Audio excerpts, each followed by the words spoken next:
Hi, thanks for joining us for the Family Plots Gardening in the Mid-South. I'm Chris Cooper. Fall is a beautiful time of year with cooling temperatures and colorful trees. Today we're going to talk about the best trees for that fall color. Also, it's time to plant the fall vegetables. Let's just head on the Family Plot Gardening in the Mid-South. Production funding for the Family Plot Gardening in the Mid-South is provided by the WKNO Production Fund, the WKNO Endowment Fund, and by viewers like you. Thank you.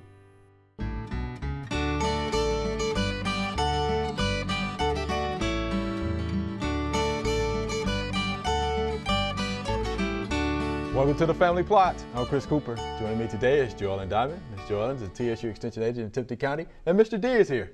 Howdy. Thanks for joining us. All right, fall is near, believe it or not. Yes. How about that? So let's talk about trees and fall foliage. Right, yeah. And you know what? Late fall and winter is the best time to plant a tree when it's dormant. Okay. So this is timely. So you can think about, you want a good fall foliage tree in your yard. You can plan now and pick some that are going to be nice and pretty in the fall. Okay. Now the first thing that I think of when you think of fall foliage here in the Mid-South, Let me see.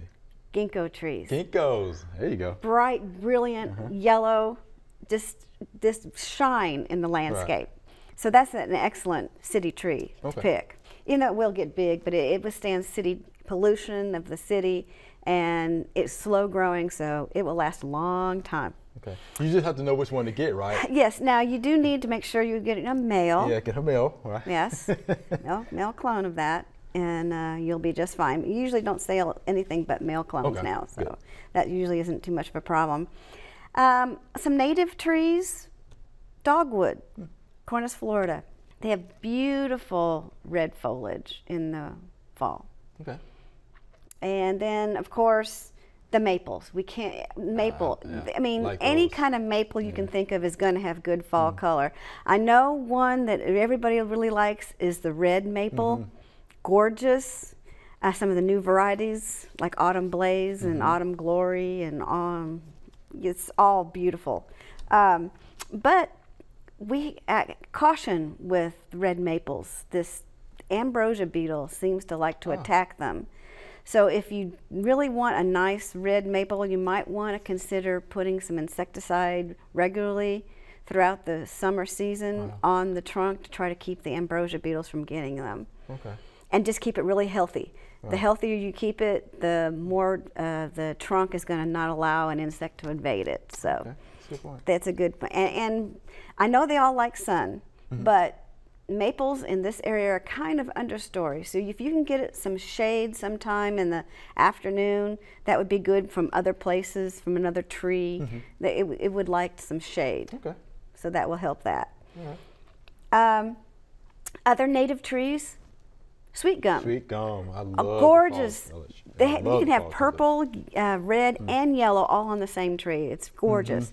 Now there are some varieties that don't have the little gum balls on them, but you know that capsule is the way it reproduces. So and you can make decorations out of them if you want to, or put the tree in an area that you don't mind all of the balls on the ground. Right, they could be a hazard. Yeah, I can remember as a kid, you know, my dad had a bunch in his backyard. We used to throw them at each other.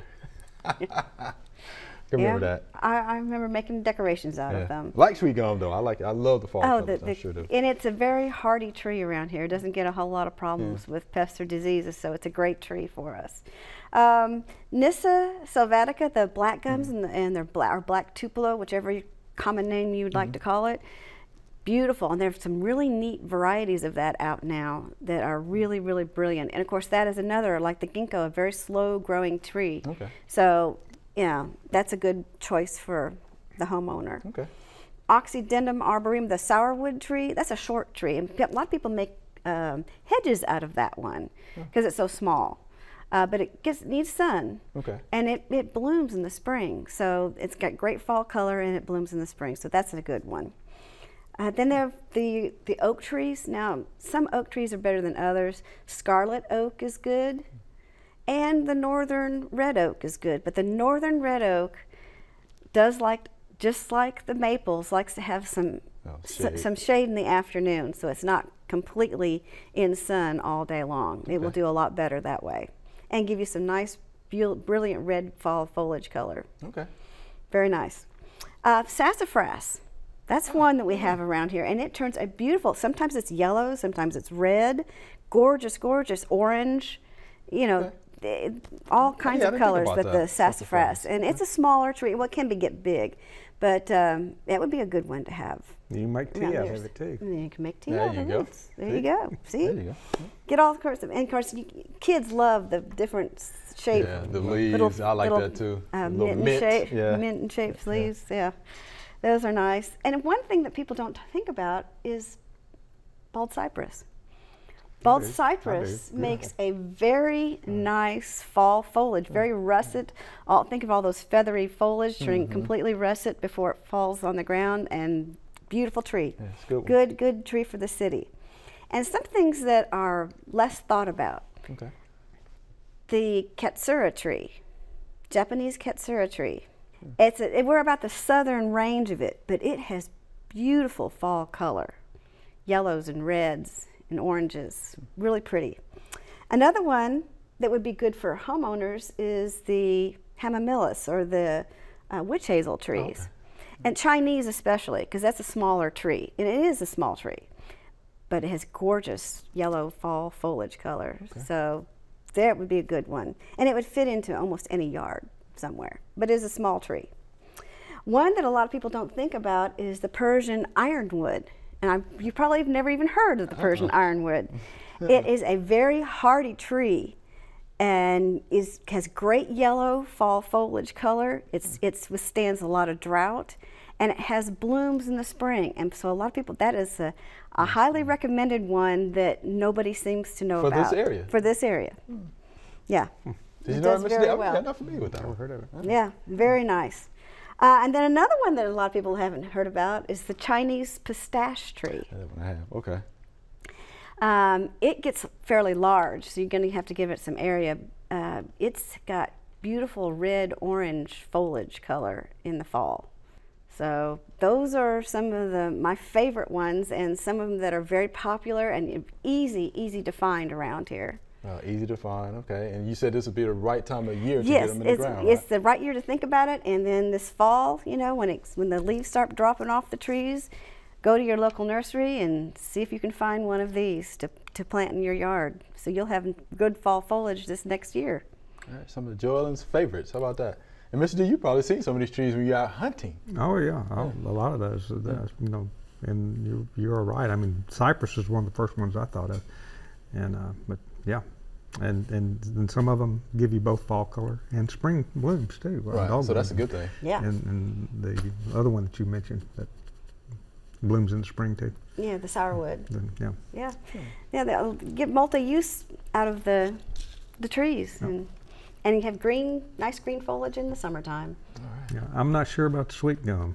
I got a bunch of those, and if you need any for decorations, I'll fix you up. You know, well, there are some hybrids of that. I have one, but it still produces them, but they're just really tiny. Okay. So I've never seen one that doesn't have any at all. So I've got a whole bunch of the old-fashioned kind. that you can have. Thanks, Ms. Joel. That was good stuff. Again, your favorite trees for fall foliage. tree, yeah. How about that? Good stuff. Thank you. There are a number of gardening events going on in the next couple of weeks. Here are just a few that might interest you.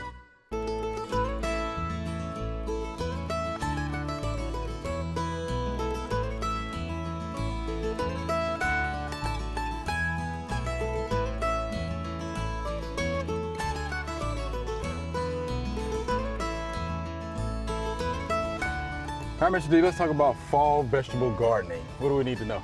Well, you need to know that gardening is a year-long affair. It's not just a springtime affair. That's right. And an efficient gardener will, after he harvests a crop of corn, they'll take the corn out and they'll plant some fall crops. There at University of Tennessee has an excellent publication called Fall Vegetable Gardens.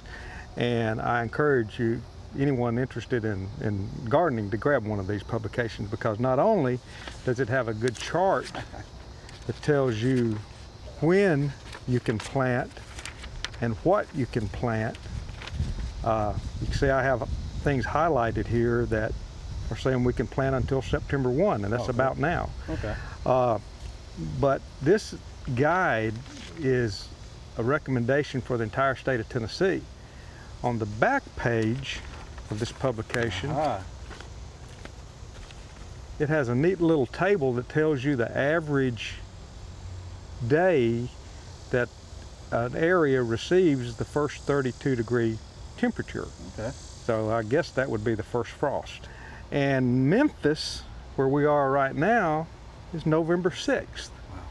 And if you look down through here, that is by far the latest date of a first frost. So that tells me that in Memphis, I can add a couple of weeks to that September 1 date and not worry about it a whole lot. Okay. On the other hand, if you happen to be in Alart, Tennessee, September the 19th, so in a couple of weeks, you guys are going to get a frost, and forget about the September 1 date. It's not going to do you any good. Right. So just keep in mind the date is an average across the state of Tennessee.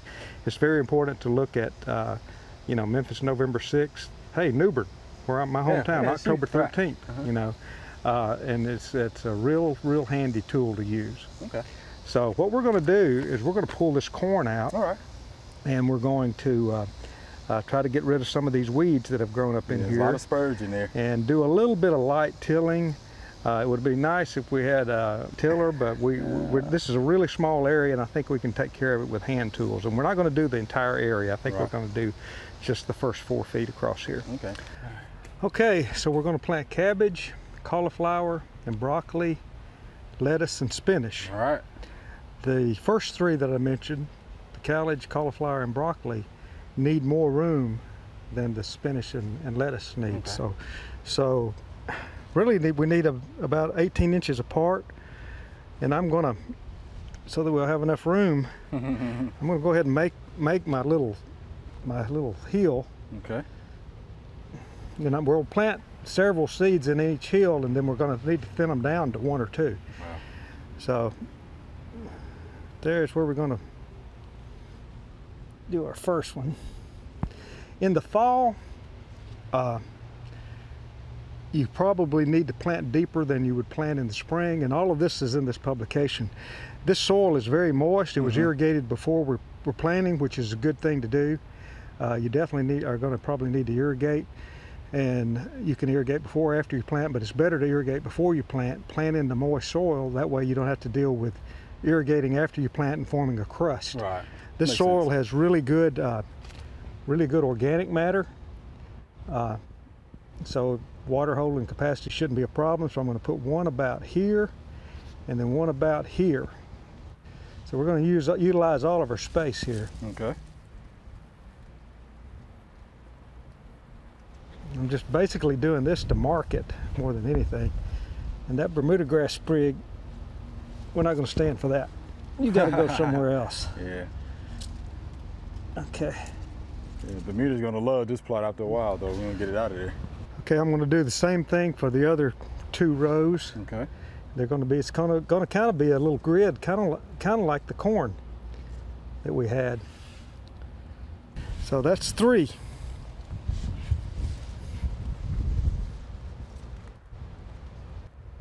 You know, I've been called an artist with a hoe.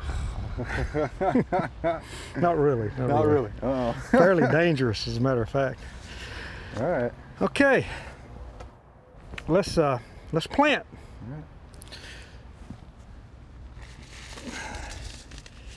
Okay. What do you want first? Cabbage, broccoli, or cauliflower? Which do you prefer first? Cabbage, man. Cabbage? I like cabbage. Okay.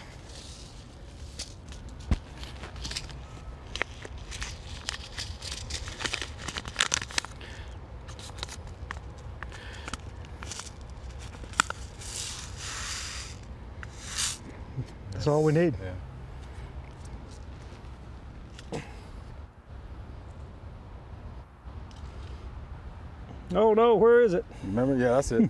That's it.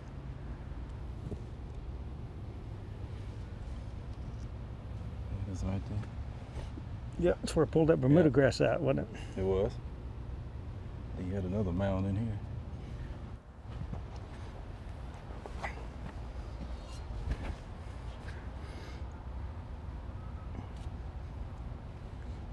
cheap.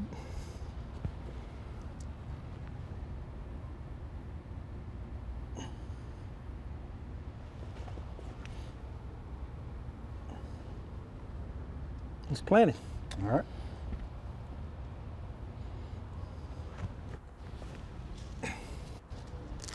Little seed goes a long way. Okay, next, broccoli or cauliflower? I can go with the broccoli.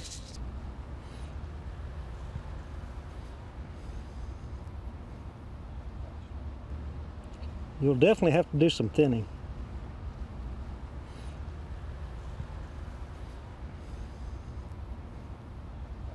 Now that leaves Cauliflower, all right.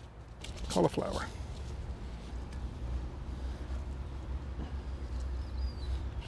Lettuce or spinach? Lettuce. Do that. Okay. You see it?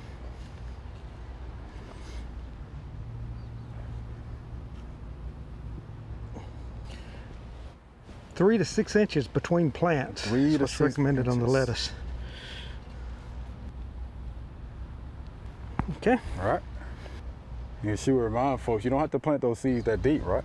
You don't have to Yeah, plant little them that small deep, but seeds. they need to be deeper than in the spring. Right. And the average rule of thumb is 4 times the diameter of the seed. Right. So a seed that small, you could throw it on top of the ground and drag a harrow over it or something and be all right. Yeah. You know. All right. So what's the last one? Spinach, Ah, Popeye's favorite. Popeye. Do you think that really worked for kids I don't know. I tried it because of Popeye? because of Popeye. Okay, I guess it does then. Yeah. I thought I was strong anyway when I ate it. These seeds are a little bigger. They are. 3 to 4 inches between 3 to plants. 4 I can plant it a little inches, thicker. All right. More Volunteer. volunteers. Yeah.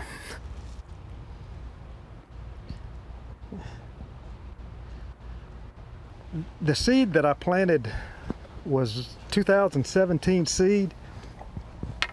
So they're a little old, not real old, but I planted them a little thick to make up for any poor germination. So when they come up, and I expect that more will come up than we need. Okay. So you're probably going to have to thin everything. Everything that I planted at too thick a rate. Okay. And you need to do that when you're putting seeds out. When you're planting transplants, you don't necessarily have to do that. The transplant's already up and going. Right. But firm that a little bit. Yeah. This Bermuda grass is Oh, ready it's- to go. I mean, it's come back with a gonna jump. vengeance. It sure is. It's gonna take off. So you have to deal with Right. do some weed control out Right. here. But now we got a fall garden set back. If we don't get a rain in a few days, you probably need to irrigate it. If you do get a rain, let Mother Nature's taking care of it for you. Take care of it for us. And see what happens. Mainly look out for insects because they're hungry this Yes. time of the year. Yeah. And And the Bermuda again, like we and the mentioned. Bermuda. Yeah, We- several times. weeds and insects are probably going to be your biggest problem. Right. All right, Mr. D, we sure appreciate that demonstration. Okay, Now, let's good go deal. let's go get some water, man. Let's do. Sweat. Yeah. Hydrate. We're here in the butterfly garden. There's a lot of things still blooming here for the butterflies and the pollinators. We noticed some of the leaves are curling, like on this sedum here and on this vinca. So we wondered if it was too much water or not enough water. So then we dig in the ground, and after about an inch, we see that it's still dry. So these plants need water. And then we looked around, and some of the things that like dry conditions are doing very well, like the lantana. But the other plants could use some water, and even the plants that like a droughty condition are showing signs that they would like some water, so we're going to have to water. All right, here's our Q&A session. Again, we have some good questions here. All right. So let's start with the first via email. How can I kill holly bush stumps? I cut mine to the ground a few years ago, but shoots still grow from the roots. And this is from Matt in Germantown. Seems like this question always creeps up. People want to kill those old stumps. Yeah. You want to jump in first, Ms. Jola? Yeah. I mean, it's nice that you cut the tree down, but yeah, there's a lot of carbohydrates you left in the ground. the tree is trying to live, so it's sending up shoots, and you just got to keep at it. Just keep cutting them, keep cutting them. Eventually, you'll get rid of carbohydrate reserve in the ground, and you won't have the problem anymore. But you can't just, unless you actually dig it up, I don't know how else to. Mr. D? Yeah, I agree with that. Keep cutting it, we'll take care of it. Might speed the process up a little bit with a young new foliage, sprayed it with Roundup, glyphosate. That's a systemic herbicide, and that, if you continue to do that too, in addition to mowing it, that should do the trick fairly quickly. All right. Yeah. Well, there you have, Matt. Good. Got a little work to do, but yeah, that should do it to me. Right. All right. Here's our next viewer email. I love my green lawn year round. For the last few years, this horrible Bermuda grass has been appearing. Roundup kills it, but then it returns again. What will get Bermuda grass out of my lawn permanently? I do not like the look of spots that appear dead in winter and try to take over in spring. And this is from Miss Norma Jean. So when I looked, I saw, I love my green lawn year round. I thought it was Booker's question at first. Yeah, we know Booker loves his grass, but anyway, this is Miss Norma Jean. So she wants to keep the Bermuda grass out of her lawn permanently, but she's already used Roundup. Oh boy. But she wants the rest of her lawn to live. But you want the rest of the lawn. Because that rules out. Green grass year round. Okay. Right. Yeah. I would say timing might be an issue on the Bermuda grass. Yeah. And when it first starts to green up, if she sprays it with Roundup, maybe it will kill it. If she says it's killing it, but it comes back, it's not killing it. It's suppressing it. Right. And if she tries to get it just as it's beginning to green up, because that's when people accidentally kill Bermuda grass, when they're not trying to kill it. Right. They're trying to get the winter weeds, and it's too late in the winter, and the Bermuda grass, even though they can't see it greening up, it's just beginning to green up, and then they can wipe it out. Yeah. You know, Cefoxidem, you know, is another product that you could use, but you got to be careful with any of these because they may kill the desirable turf. I don't know what turf grass you have out there that you want, but any of them can hurt you. Spot spraying is what she's going to have to do, spot spray it. And she wants it green year round, so she's got to be utilizing ryegrass or fescue. I don't know where she's from. Yeah, we don't know. Yeah, fescue probably. It could be Kentucky bluegrass. I mean, I don't know what stays green year round. All of those. Other than what's in our area here. Right. Yeah, but timing is definitely going to be an issue. Yeah.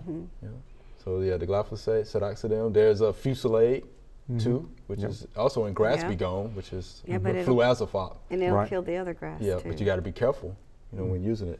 All right.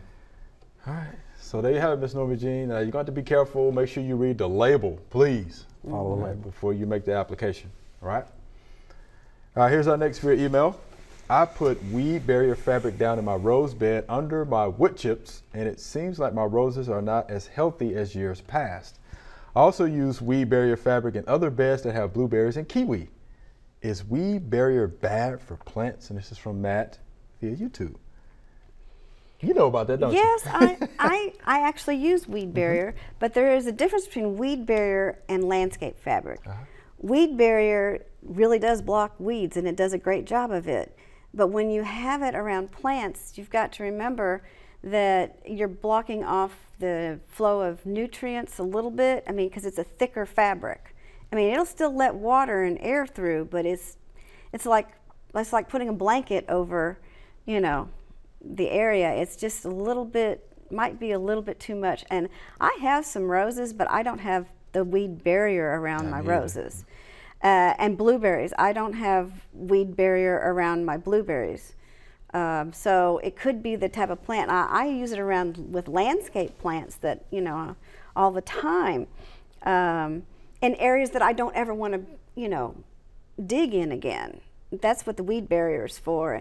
Weed barrier does a good job of keeping weeds down, but, you know, you've got to have some, when you have roses and blueberries and things that you want to, you know, constantly feed possibly and change the pH around, you don't need that weed barrier there because it's going to block the nutrients getting down to the plant. Right.